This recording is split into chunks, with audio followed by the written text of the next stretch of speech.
I caught my future daughter-in-law forcing a fistful of my wife's blood pressure pills down the garbage disposal an hour before my son's rehearsal dinner, replacing every single one with sugar pills she'd ordered online.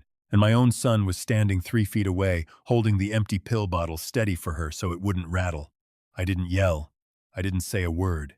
I handled it the way a man who spent 4 decades reading blueprints and load calculations handles a structural failure. I found the problem, and I quietly made sure it couldn't hurt anyone. 2 days later, when the toast came and my son raised his glass to talk about family, the words that came out of my mouth instead brought the entire reception hall to a dead, frozen silence. But to understand how my son's wedding turned into the worst night of his life, you need to go back to the Thursday before, to a rehearsal dinner that started out looking like the happiest night of mine. My name is Walter Hendricks. I'm 68 years old, and I spent 41 years as a structural engineer. First pouring foundations myself with my bare hands, then eventually running my own firm out of Cleveland, Ohio. I know concrete. I know steel. I know how to spot a hairline crack in a support beam from 30 feet away, long before anyone else even thinks to look. What I didn't know, not until that Thursday night, was that I'd raised a son who could stand in a doorway and watch someone poison his own mother without so much as blinking. My wife's name is Eleanor. We've been married 43 years. She's the reason I have anything worth calling a life. Eleanor has a heart condition, atrial fibrillation, diagnosed 6 years ago after she collapsed in our kitchen on a Tuesday morning, and I found her on the floor when I came in from the garage. Since then, she takes a blood pressure medication and a blood thinner every single morning without fail, because without them, her heart doesn't keep a rhythm on its own. It just doesn't. Her cardiologist has told us this in plain English more than once. Miss a dose, and you're gambling with a stroke, or worse. Our son Bradley was getting married that Saturday to a woman named Kayla Whitmore.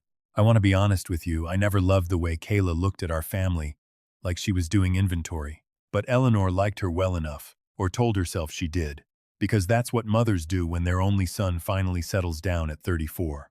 We paid for most of the wedding, $82,000. If you want the exact number, because I do remember numbers exactly, that's the engineer in me. The venue was a restored 1920s hotel ballroom downtown, the kind of place with marble floors and chandeliers older than I am.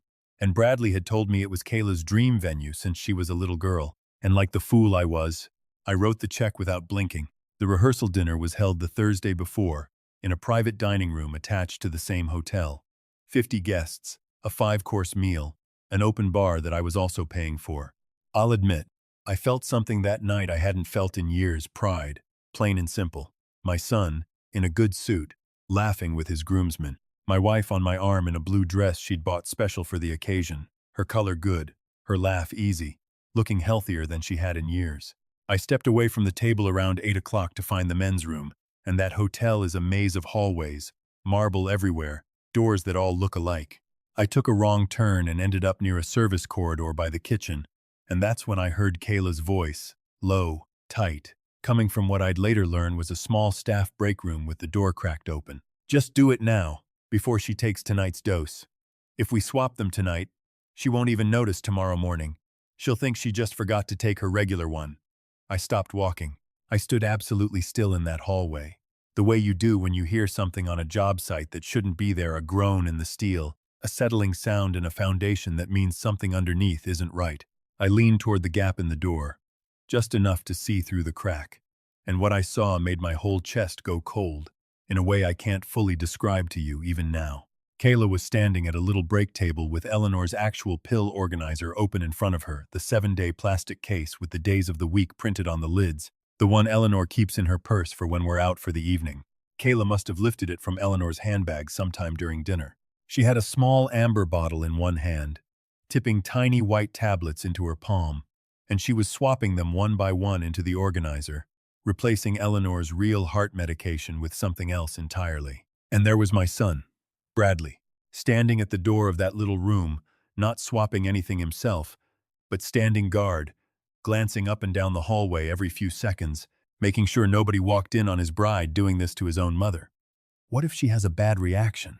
Bradley said, quiet, almost bored, like he was asking about seating charts. What if it's obvious? It won't be, Kayla said. Sugar pills look identical. I had them custom pressed. Same size, Same shape, same little score line down the middle. Worst case, her blood pressure creeps up a little over a few days. She feels tired, maybe dizzy, and everyone just says, "Oh, she's getting older." The excitement of the wedding wore her out. Nobody's going to test her pills, Bradley. Nobody does that to their mother-in-law at a wedding. And after the honeymoon? After the honeymoon, we quietly switch them back before her next cardiologist appointment, and there's no evidence of anything. She'll never know. The only thing that matters is she can't be alert enough this weekend to notice what your father's been signing. That last part didn't make sense to me yet. Not fully. Not that night. I only understood the shape of it, not the reason. And honestly, in that moment, the reason didn't matter to me at all. My wife's actual life-saving medication was being poured down a garbage disposal in a hotel break room by the woman my son was about to marry, and my son was standing watch for her while she did it. I want to tell you I kicked the door open right then. I want to tell you I grabbed my son by the collar of that nice suit and shook some sense into him in front of God and the catering staff. But that's not who I am, and frankly, that's not how you fix a real problem. You don't scream at a crack in a foundation. You document it. You understand exactly how deep it goes, and then you decide, calmly, exactly what needs to be done to keep the whole structure from coming down on the people standing inside it. I backed away from that door as quietly as I'd come. I walked back to the dining room a different way, sat back down next to Eleanor, and when she asked if I'd gotten turned around, I told her yes, this hotel's a maze, and I smiled at her, and I ordered another glass of wine I did not drink, because my hands needed something to hold on to that wouldn't shake. I didn't sleep that night. Eleanor slept beside me, her breathing even, her hand curled near mine on the mattress the way it's rested every night for 43 years, and I lay there running numbers in my head like I was checking load calculations on a bridge that was about to hold more weight than it was built for. What did Kayla mean? Alert enough to notice what my father's been signing. What was I supposed to be signing? The next morning, Friday, I told Eleanor I had some last-minute errands for the wedding, vendor confirmations, that sort of thing. And she believed me, because she has no reason not to. I drove instead to my own attorney's office, a man named Preston Cole who's handled my business affairs for 20 years, and I told him I needed him to pull every document that had crossed my desk in the last month. Anything with my signature on it. Anything Bradley had helped me organize or forward or print. Bradley had been, ever since he moved back near us 8 months earlier after losing his sales job, extremely helpful. Suspiciously helpful, looking back. He'd offered to help me organize my home office, said his old man's filing system was a disaster, said he'd scan everything into folders on my computer so I wouldn't lose anything important. I'd thought it was kind. I'd thought, finally my son wants to be close to me. Preston found it in about 40 minutes, buried in a folder labeled household insurance, alongside real documents that made the fake one look legitimate at a glance, was a durable power of attorney. My signature was on it. Eleanor's signature was on it too. Neither one of us remembered signing any such thing, and when Preston held the page up to the light, he pointed out what 40 years of legal work had trained his eye to catch immediately. Both signatures had been lifted, digitally traced from other documents I had actually signed, and printed fresh onto this one. It granted Bradley complete financial and medical decision-making power over both of us, effective immediately upon 2 independent physicians, certifying either of us as, in the document's exact language, temporarily or permanently impaired in judgment. 2 independent physicians. A wife who, this weekend, was about to start acting confused, exhausted, and unsteady on her feet because her heart medication had been secretly replaced with sugar pills. A husband who would be so consumed with panic over his wife's sudden medical crisis that he wouldn't think twice about signing whatever paperwork his devoted son put in front of him to get her the care she needed. I sat in Preston's office with that forged document in my hands, and I finally understood exactly what I was looking at. This was never about a wedding. This was never even about Kayla being unpleasant, or greedy, or cold. This was a plan, built carefully over 8 months, to manufacture a medical emergency inside my own marriage. Use that manufactured emergency to seize legal control over every account, every property, every decision Eleanor and I had left in our lives, and do it all while smiling for wedding photos. Preston asked me the obvious question. Did I want to call the police right then, Friday afternoon, 24 hours before my son's wedding? I said no. Not yet. Here's what 41 years in construction teaches you that no lawyer can. When you find a crack, the worst thing you can do is panic and start swinging a sledgehammer at it. You lose control of the collapse. You get people hurt. What you do instead is you isolate the problem, you reinforce what's sound, and you let the structure fail exactly where and exactly when you decide it should fail, in a way that hurts nobody who doesn't deserve it. I drove home. I found Eleanor's real pill organizer sitting on our kitchen counter, exactly where she'd left it, filled now with Kayla's sugar pills, sitting there disguised as the medication keeping my wife's heart beating in rhythm. I want you to understand something about that moment, because it's the moment that changed everything for me. I picked up that little plastic case, and my hands were steady.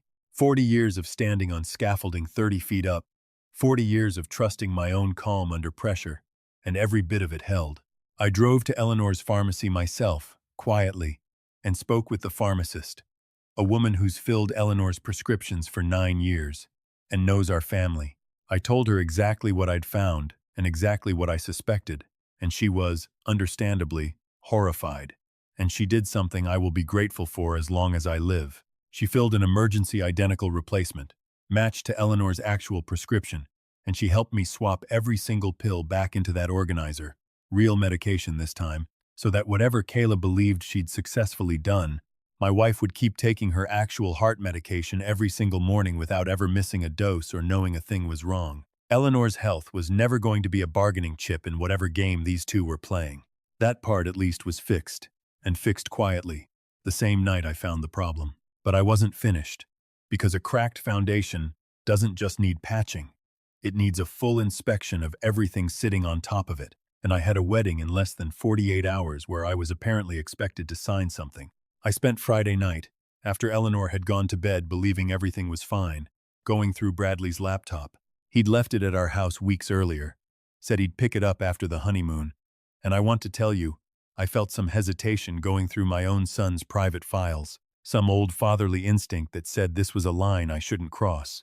That hesitation lasted about 4 minutes, right up until I opened his email and found the exchange with a man named Gerald Fain, an attorney I'd never heard of, whose firm specialized, according to his website, in elder guardianship and conservatorship proceedings. The emails went back 6 months. Bradley had consulted Fain about the fastest legal pathway to gain conservatorship over an aging parent's estate. Fain had walked him through it in cold, clinical language. The courts move fastest when there's documented evidence of sudden cognitive or physical decline, corroborated by at least 2 physicians, ideally occurring in a compressed time frame that makes the case for urgency. Bradley had written back asking, and I am going to tell you his exact words because I have never been able to unread them, whether it would look suspicious if his mother's decline happened to start right around his own wedding, since they'd already be surrounded by family, and it would look natural for everyone to worry about her. Fain had responded that timing wouldn't raise red flags as long as there was a documented medical basis, and that in his professional experience, family members under emotional strain during a major life event were, in fact, some of the easiest cases to push through the court quickly, because judges tend to move compassionately, not skeptically, when a family appears to be in crisis. I kept reading. I found the appraisal Bradley had privately commissioned on our house, our actual home, the one Eleanor and I built 40 years earlier when Bradley was still in diapers. I found a rough accounting spreadsheet, Bradley's own handwriting scanned into a PDF, listing out my retirement accounts, my business's remaining value, Eleanor's small inheritance from her mother, all of it totaled at the bottom in a number just north of $2.1 million. Beneath that number, in Bradley's own hand, 3 words, hours by spring, hours by spring. My son had put a date on it. He had done the math on how long a conservatorship proceeding typically takes, and he had built a timeline where, by spring, he and Kayla would have full legal control of everything. Eleanor and I had spent our entire lives building, while we sat somewhere, confused and medically compromised, unable to object. I sat at my kitchen table at 2 in the morning with that spreadsheet glowing on the screen in front of me, and I felt something in my chest that I can only describe as the exact sound a beam makes right before it fails completely. Not a bang, but a long, low groan, the sound of something that held for a very long time finally giving way. I did not confront him Friday night. I did not confront him Saturday morning either, when he called to remind me the ceremony started at 4 and asked, almost cheerfully, if I'd looked over any paperwork lately, which I now understood was him checking whether I'd stumbled onto anything. I told him no, Everything's fine. Can't wait to see you get married, son. And I meant every syllable of that lie the way you mean a lie that's buying you exactly the time you need. Here is what I decided, sitting at that kitchen table. My son and his bride had built an elaborate plan resting entirely on secrecy, on the belief that Eleanor and I were two trusting, aging people who would never think to look under the surface. Their entire structure depended on nobody ever finding the crack. So I decided the crack was going to find them, in front of everyone, at the exact moment they felt safest. I called Preston again first thing Saturday morning. I told him everything: the forged power of attorney, the swapped medication, the 6 months of correspondence with Gerald Fain, the spreadsheet with our life savings totaled up and dated for spring. Preston, God bless him, canceled his entire Saturday and met me at his office at 9 in the morning. We spent 3 hours building a folder. Real evidence, properly organized, time-stamped, printed and digital both. The forged signatures flagged and compared against genuine ones. The medication swap documented with a signed statement from the pharmacist. The emails with Fain printed in full. The spreadsheet with ours by spring highlighted in yellow. I also did one more thing that Saturday morning, something Preston initially cautioned me against, and something I did anyway because 41 years of trusting my own judgment on a job site isn't something you set aside easily. I called the county's Adult Protective Services office and spoke to an investigator, explained the situation, and asked what would happen if I simply handed this evidence to a room full of 130 wedding guests instead of quietly filing paperwork behind closed doors. She told me, honestly, that a public confrontation wasn't going to get Bradley or Kayla arrested on the spot, that these things move through courts and take time regardless of how dramatic the reveal is. I told her I understood that completely. I told her I wasn't looking for an arrest that afternoon. I was looking for the truth to exist in the open air, in front of every single person who'd been told what a wonderful, devoted son Bradley Hendricks was. The wedding started at 4 o'clock at that same restored hotel ballroom. I walked Eleanor down to her seat in the front row myself, my arm under hers, and she looked radiant, healthier than I'd seen her in years, her heart beating in the exact rhythm it was supposed to, thanks to a pharmacist who did the right thing on a Thursday night. Kayla, I noticed, kept glancing over at Eleanor throughout the ceremony with a strange, searching look, like she was checking for symptoms that were never going to appear, because the poison she thought she'd administered had never actually reached my wife's body. The ceremony itself was lovely, if I'm being fair. Bradley looked happy. I'll give him that much, even now. Whatever else is true about my son, I don't think he woke up Saturday morning feeling like a villain. I think he'd talked himself, slowly, over 8 months, into believing this was simply how the world worked, that money finds its way to whoever's patient and clever enough to take it, and that his own mother's failing heart was just an unfortunate, useful detail in a plan that was really, in his mind, about him finally getting what he'd always been promised. The reception moved into the same ballroom where we'd had the rehearsal dinner 2 nights earlier. The same marble floors, the same chandeliers, dinner service finishing up around 8:30. The best man gave his toast, sweet and forgettable. Kayla's father gave his, longer than it needed to be. And then it was my turn. Father of the groom, the toast I'd been asked to give 3 weeks earlier, back when I still believed my son was simply getting married, not orchestrating a hostile takeover of his own parents' lives. I stood up. I had no notes in my hand, because everything I needed was already inside that manila folder Preston had helped me prepare, sitting on the head table exactly where I'd placed it an hour earlier, close enough to reach without anyone noticing. I started the way any father starts a toast like that. I talked about Bradley as a boy, about teaching him to throw a football in our backyard in Cleveland, about the pride I felt watching him grow into a man. The room was warm. People were smiling. Eleanor, beside me, had her hand resting gently on my arm, proud, having no idea what was coming next.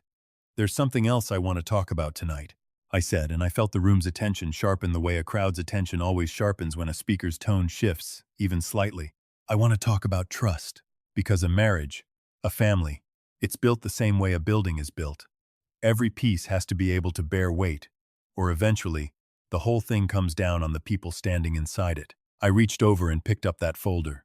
3 nights ago, at our rehearsal dinner in this very hotel, I walked past a service hallway, and I watched my son's bride replace my wife's heart medication with sugar pills, while my son stood guard at the door to make sure nobody caught her doing it. The silence that fell over that ballroom, I want you to understand, was not the polite silence of 130 people being surprised. It was the specific, heavy silence of a room full of people simultaneously doing math in their heads, remembering small details from the last few days that suddenly meant something different. Kayla's face went the color of the tablecloths. Bradley half rose out of his seat and I watched him look, instinctively, toward the exit, the way people do when they realize they've been caught, and their body starts calculating distance before their brain finishes catching up. "Sit down, son," I said, and my voice did not shake, because I had spent 41 years learning how to sound calm while standing on something that could kill me if I didn't. "You're going to want to hear this part too, because it explains why your mother's cardiologist is going to be very interested in a phone call I made to him this morning." I laid it out for that entire room, plainly, the way you'd explain a structural failure to a client who needed to understand exactly what went wrong and why. The forged power of attorney with our traced signatures. The 6 months of emails with an attorney who specialized in seizing legal control over aging parents. The spreadsheet, $2.1 million, ours by spring, in my son's own handwriting. I didn't raise my voice once. I didn't need to. The facts did all the shouting that needed doing. "I want to be very clear about something," I said, looking directly at my son, "because I think some of you are wondering why I'm doing this here, tonight, instead of quietly, privately, like a normal family handles a disagreement. It's because for 8 months my son and his bride built a plan that depended entirely on my wife and me being too trusting, too tired, too old to notice what was happening in our own house. They were counting on our love for them to make us blind. So tonight, in front of everyone who was told what a devoted son Bradley is, I wanted the truth to stand exactly where the lie was supposed to stand." Eleanor beside me had gone very quiet, and when I finally glanced down at her, I saw tears on her face, but not the tears of a woman falling apart. Steady tears, the kind that come from finally understanding something that hurts but at least, finally, makes sense. Kayla's mother stood up at her table, said something sharp about slander, about lawyers, and Preston, who I'd invited that afternoon and seated quietly near the back specifically for this moment, stood up calmly and said he'd be more than happy to discuss the documentation with anyone's attorney, that copies were already with Adult Protective Services and with Eleanor's cardiologist, and that the pharmacist's signed statement about the medication swap was, unfortunately for anyone hoping this was exaggeration, notarized that same afternoon. Bradley didn't say much. I remember that most clearly. My son, who'd had an answer for everything his entire life, sat there in his wedding suit and said almost nothing, because there was nothing left to say that a room full of 130 witnesses hadn't just heard proven in detail. I closed the folder, set it back down on the table, and I said the last thing I needed to say that night. I love my son. I have loved him his entire life, and some small, stubborn part of me is always going to love him. But love isn't the same thing as trust, and trust, once it's been used as a weapon against you, doesn't get rebuilt with an apology at a wedding reception. Eleanor and I are leaving now. We'd like everyone to enjoy the rest of the evening, because frankly, the two of us have some real celebrating of our own to do, now that we know my wife is going to wake up tomorrow morning with her actual heart medication in her system, instead of whatever these two had planned for her. I took Eleanor's hand, and we walked out of that ballroom together, past 130 stunned faces, past caterers frozen mid-step with trays of dessert, and out into the cool evening air outside that hotel, and I have never in my life felt as light as I did in that parking lot. What happened after that unfolded exactly the way these things do once the truth is finally out in the open. Adult Protective Services opened a formal investigation within the week, and the forged power of attorney, once independently examined, was thrown out entirely, voided, worthless. Gerald Fain, it turned out, wasn't nearly as careful covering himself as he should have been, and the State Bar opened its own inquiry into an attorney counseling a client on the ideal timing to manufacture a family medical crisis. Bradley was charged with elder financial abuse and forgery, both felonies in our state. And at the time I'm telling you this story, his case is still working its way through the courts, though Preston tells me the evidence is about as clean as he's ever seen. Kayla filed for an annulment 3 weeks after the wedding, once it became clear the money she'd married into was never coming, and once her own parents, mortified, distanced themselves from the whole affair. She's currently facing her own charges related to the medication tampering, since replacing a person's prescribed heart medication without their knowledge is, whatever else you want to call it, attempted harm to a vulnerable adult, and the state takes that seriously, as it should. As for Eleanor and me, we did something we'd talked about doing for years and never quite gotten around to. We sold the big house, the one that suddenly felt like it had too many empty rooms and too many memories that needed a little distance, and we bought a smaller place 2 hours south, near a lake, with a porch that faces the water and catches the whole sunset every evening. Eleanor's cardiologist tells us her numbers have never looked better, and I believe him, because I watch her some mornings out on that porch with her coffee, her color good, her laugh easy, looking like a woman who finally has nothing left weighing on her chest. I think about that Thursday night often, that little crack of light under a break room door, the low sound of my son's voice asking what if she has a bad reaction like he was asking about seating charts. I've come to understand something about family that I didn't fully understand before I turned 68 years old. Blood tells you who someone is related to. It doesn't tell you a single thing about who they actually are. Love, real love, the kind Eleanor and I have built over 43 years, isn't a blank check you hand someone just because they share your last name. It's something you protect, deliberately, the same way you'd protect any structure that took a lifetime to build and could come down in an afternoon if you let the wrong crack go unaddressed. If you're sitting there tonight wondering whether you're seeing something you don't want to see in someone you love, I'll tell you what 41 years in construction taught me. Trust your instincts. A crack doesn't announce itself loudly. It's usually just a sound in the quiet, a detail that doesn't quite fit, a hallway you weren't supposed to walk down. Go look anyway, and if you find what I found, don't panic, and don't stay silent either. Fix what needs fixing quietly first. Protect the people who can't protect themselves, and then, when you're ready, let the truth stand exactly where the lie used to be. Eleanor's asleep on the porch swing beside me right now as I finish telling you this, the lake gone dark and quiet, her hand resting near mine the way it has for 43 years. We survived something that could have ended both our lives, one way or another, and we came out the other side of it with our home, our savings, and each other, all still standing. Tell me, in the comments, what you would have done if you'd been standing in that hallway, and take care of the people you love. Sometimes they're not the ones you expect to need protecting from.